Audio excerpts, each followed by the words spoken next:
Welcome to the very first episode of the Iowa State Sportsman Show. I'm your host, Ben Tupman. I'm Kyle Wood. And I'm Nick Johnson. And today, we're going to start out with our first episode talking about the basics of getting into ice fishing.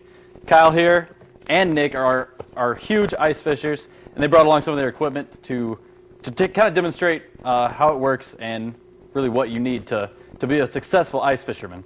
So guys, what can you tell us? Well, yeah, Ben, basically we thought we'd bring in some stuff that our viewers who have never ice fished before or just wanted to start getting into ice fishing could go out and buy themselves or borrow from someone if you know anyone. But basically this is the equipment we use when we go out and go fishing every day. First thing I'd say, if you're getting into ice fishing, you need is a nice soft side tackle bag like this here. Inside that bag I usually keep extra spools of line. Keep a hemostat with the clipper on it so I can take the hook out of fish or cut line if I have to. And I also keep extra jigs in there along with hand warmers, extra pair of gloves, electrical tape in case my reels fall off my rod. It's pretty much just kind of a bag to keep all kinds of stuff in that you might need while you're out fishing. I guess the second thing are the fishing poles. As you can see, we got a bunch of them sitting around here. Nothing too fancy, really. Most of these combos you can get at any local sporting stores, Jack's, Shields, Sportsman's Warehouse. They usually run $20 or so for a reel and a rod. Some of them come with line on it. If it doesn't have line, I'd suggest probably getting 4 to 6 pound test. That pretty much will handle anything you can catch here in Iowa. Yeah, you don't want to be doing any deep sea fishing. No. And also with that, I keep a rod bag, which is what this big smushed up thing is right here. I can keep 6 or 7 rods in it, which is actually probably more than you need, but I'm a little big fan of overkill. So rod bag, those are pretty cheap, about $9. But it's really nice. It keeps your rods from getting tangled up or broken when you're putting them around in the truck. Vexilars, flashers? Yep. Over here, we got a Humminbird flasher. These are a little more expensive when you get more involved in ice fishing. This is something that you get further down the road, but it's definitely a great tool to have on the ice. It'll tell you not only the depth that you're fishing at, you can find structure and locate fish very quickly. You don't even really need to drill a hole when using them. You can just pour some water on top of the ice and set up your little transducer here and go at it. And basically what this does is it gives you a readout around the center of this ring, and then it shows you, the densities. Usually harder objects show up red, your softer objects are going to show up green. And with this Humminbird model we have here, it'll actually give you a digital readout of your depth and also variable zoom. These come in 3 models, the ICE 35, 45, and 55. This one here is the ICE 45. It's going to run about $400, so they're kind of expensive, but definitely a great tool to have out on the ice. I know I'd never go ice fishing with that one. Definitely. What about cutting holes?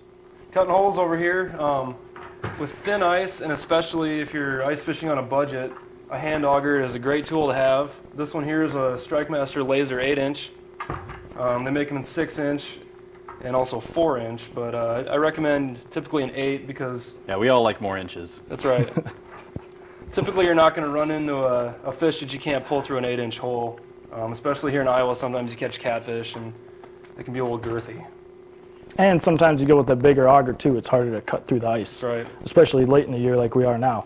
But if you're lazy like I am, a lot of times you want a power auger.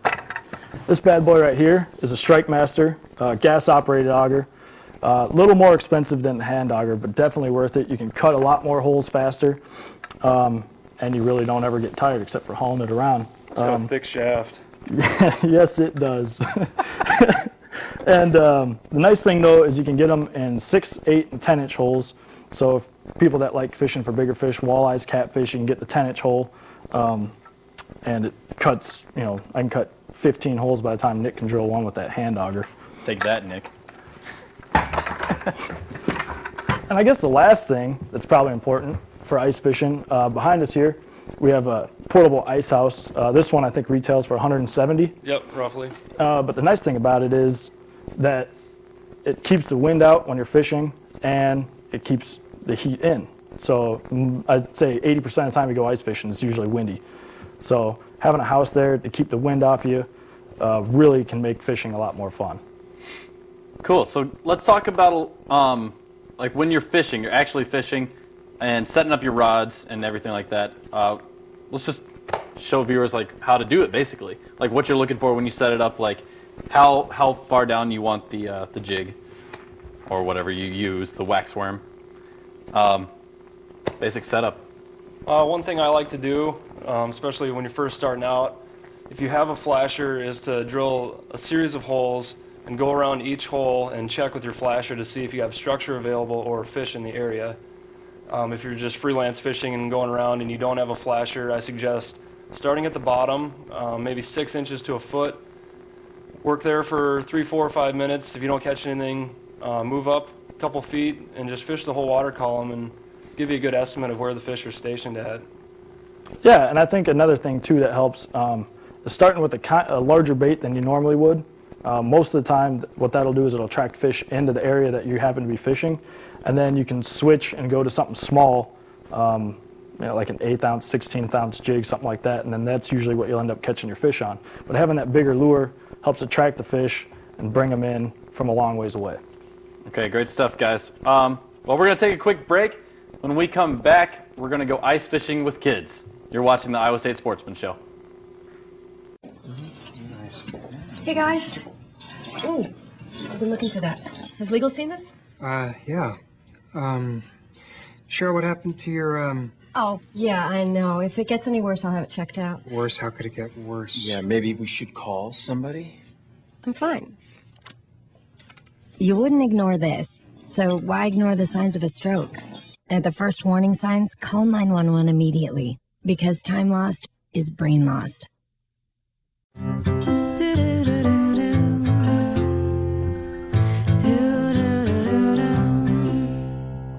Green, green, green. It's your home, it's your dream. Radon testing, keep it healthy and clean. Make it green, green, green.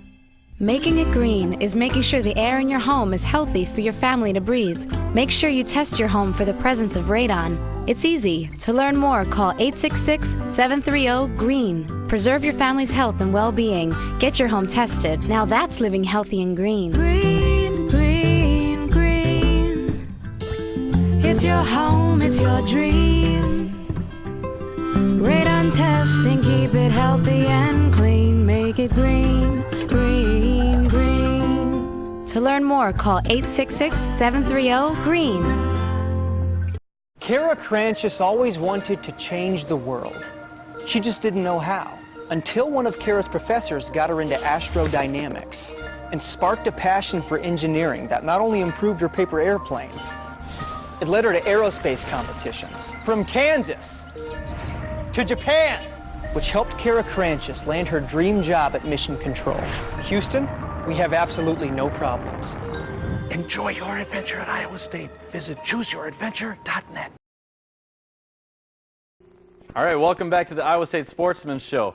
Right now we're going to take you out to an event that was on January 23rd through the Story County Conservation Center. Kyle and I went out and took some video of this kids ice fishing clinic, so enjoy the highlights.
I'm Jerry Gies with the Story County Conservation Board, and today's event was a public ice fishing.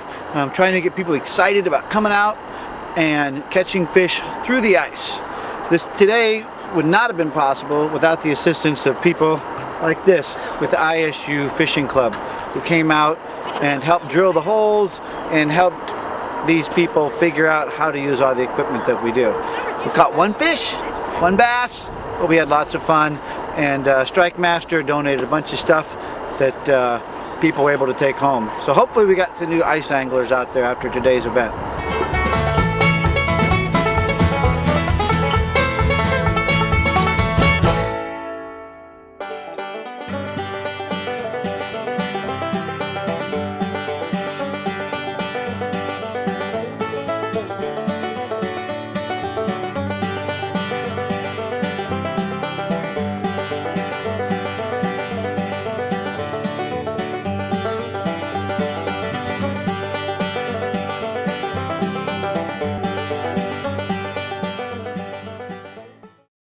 As you can see, that was a great time. And Kyle, you know, we had fun out there, and it's really important to get the kids out there at a young age, you know, started in the outdoors and fishing. Yeah, and we had a beautiful day too, so you know the weather wasn't too bad, so the kids enjoyed that. Not too many people caught fish. I think one girl caught a little bass, but seeing the smile on her face, you know, she'll definitely be back out there. And a lot of those other kids too. You know, we brought around the Iowa State Fishing Club. We were out there showing people how to use equipment like Vexilars, and you know, it's like playing a video game for the kids. And you know, they'll definitely be back out there. I heard kids talking about it all the way back to the car. Right. I remember the first time I went ice fishing with my parents, I actually fell in through an ice hole, so I'm sure those kids had a better time than I had. That must have been pretty cold. Yeah, it was cold. Yeah. Well, anyways, we're going to take another break. When we come back, we're going to talk some more about the Iowa State Fishing Club and go on a hunt with, or a fish with them, a fishing trip to a farm pond. Keep it here. Iowa State Sportsman Show. I'm Ben Tupman. And I'm Kyle Wood. You're watching the Iowa State Sportsman Show. Oh, you got one!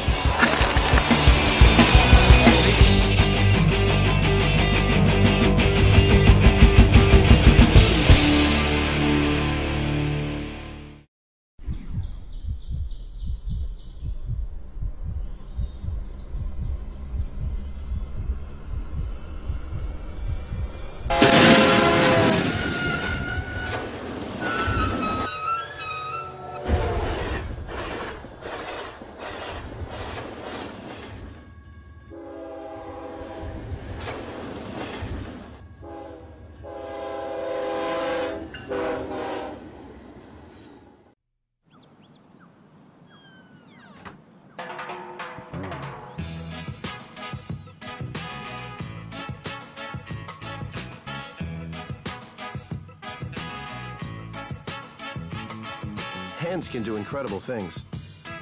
Now they can even help save a life with hands-only CPR. If you see an adult suddenly collapse, just call 911, then push hard and fast in the center of the chest until help arrives. Learn more at handsonlycpr.org. If you don't clean up your room, the Board of Health is gonna condemn it. You make that face again, it's gonna freeze that way. If you don't get your blood pressure checked, you could have high blood pressure and not know it and die from a stroke.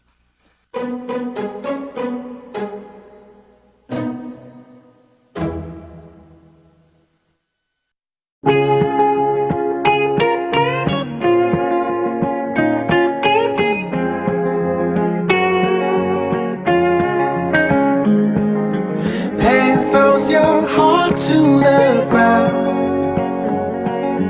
Love turns the whole thing around. But I know the heart of life is good. I know it's good. Welcome back to the Iowa State Sportsman Show. Now we're going to take you out with the ISU Fishing Club to a farm pond they fished last weekend in Indianola, Iowa.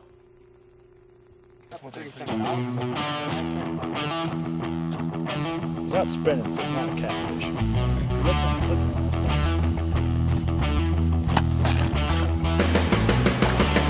There we go. It is. There's only one fish in here. I got him tied up there. It's really cute.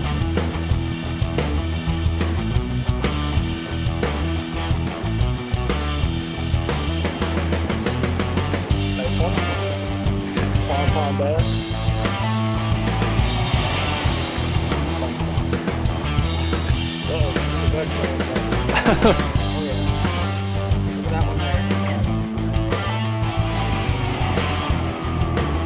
Yeah.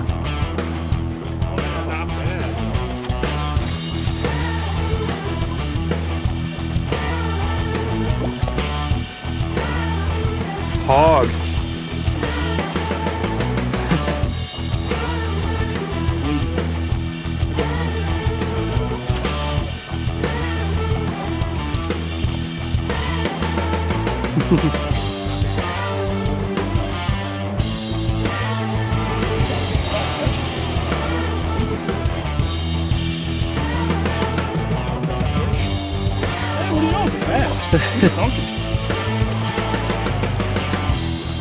Little.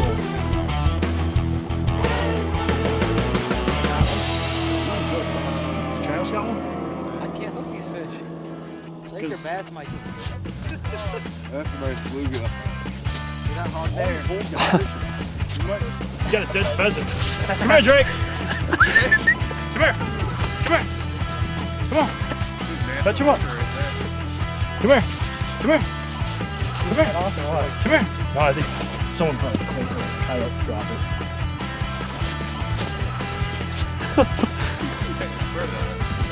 Big spoons.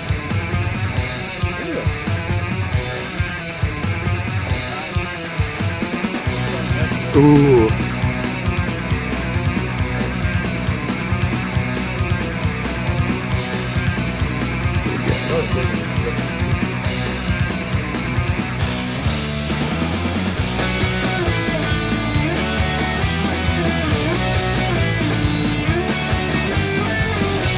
Oh, man.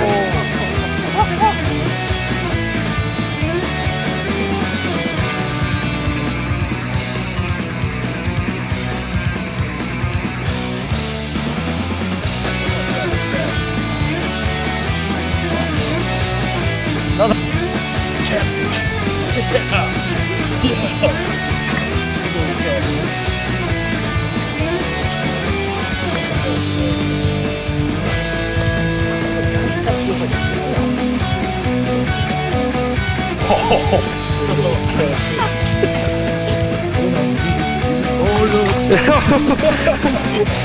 So the one that's not fish or catfish, okay? Nice one.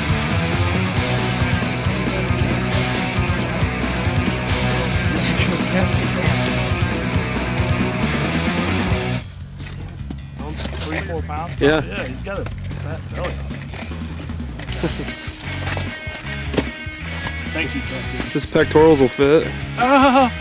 Ow!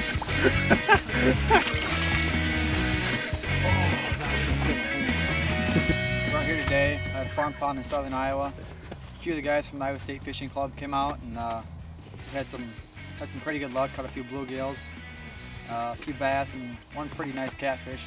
It was a 3 or 4 pounder. Weather wasn't the greatest, but we still managed to catch a couple fish. As you can see here, some pretty good sized bluegills that'll fry up nicely. And I don't know, we had a good day. Well, as you can see, they had a great time, and guys, a great way to get involved is to join groups and clubs like that you can go out and fish with and meet other people, right? Yeah, that's the nice thing about the fishing club is it takes people who have a little bit of experience fishing and people that are really experienced in fishing, and it brings them together, and you can teach people how to catch fish. Like that day, we had someone that never ice fished before. He got to catch his first fish through the ice, so that was really cool. It wasn't the greatest day of fishing we've ever had, but it certainly was a lot of fun.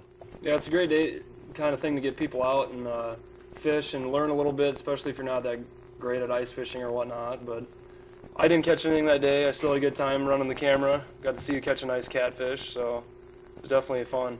Yep, definitely made my goal for the day with that big old catfish. Could have fried him up for you. That would have been good, man. We know how to cook them down south. All right, well, we're going to take another quick break. When we come back, we're going to answer viewer questions and our video of the week. Keep it here on the Iowa State Sportsman Show. We're the Iowa State Fishing Club, and you're watching the Iowa State Sportsman Show. That was good.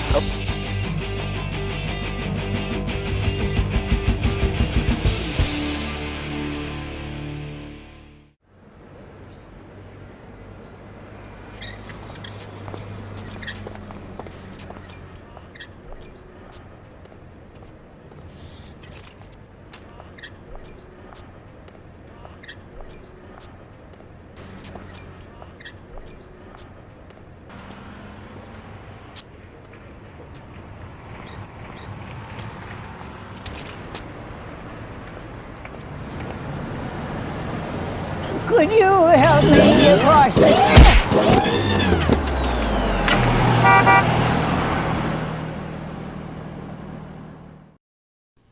And now a message from the Power Rangers. Oh, look at this. We're having afternoon tea. Man, you laugh like a hyena. Hey, Ernie, I used to have a shirt like that. So my father got a job. Norm, why are you putting everybody down? These people are so uncool. Not. We're all just different. Would you really want everyone to be exactly like you? They should be so lucky. Welcome to Norms, where everybody is a norm. Nice shirt, kid.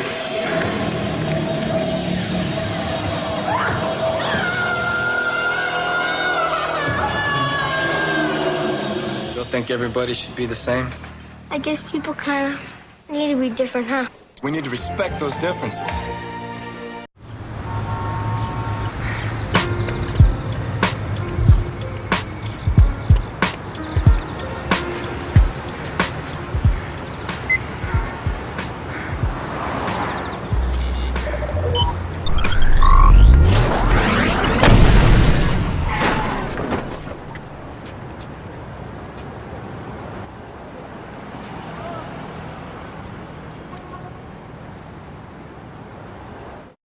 Welcome back to the Iowa State Sportsman Show.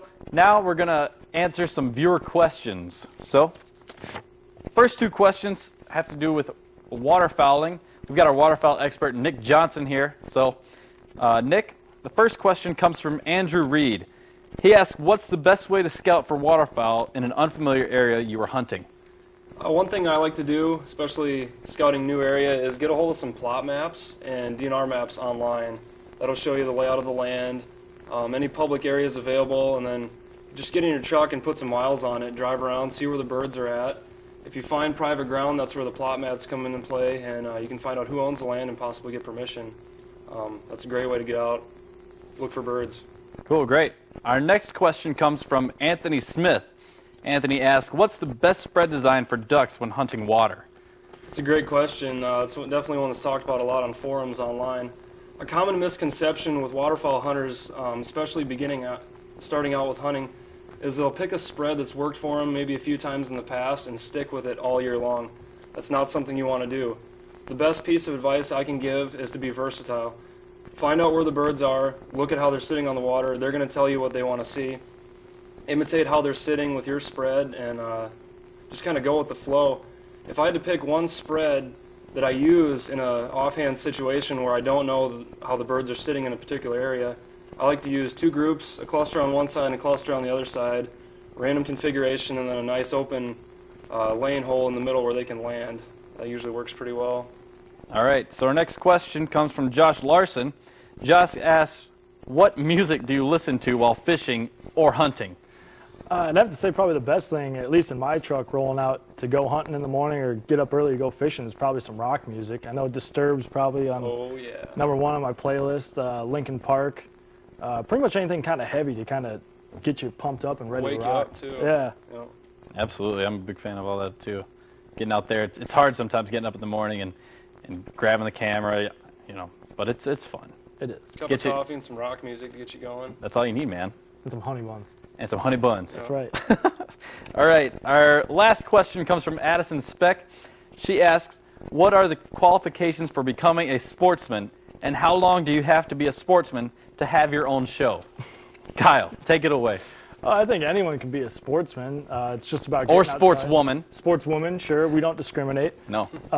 But you just got to get outside. You got to fish, hunt, get involved. I think that pretty much qualifies you as a outdoors person right there. And to get a show, I guess you just got to know people. Got to know the right people. Now we're going to go on to Ben's dad's emailed video of the week. Dad sent me this one last week, and many of you may have seen it, but we think it's worth showing.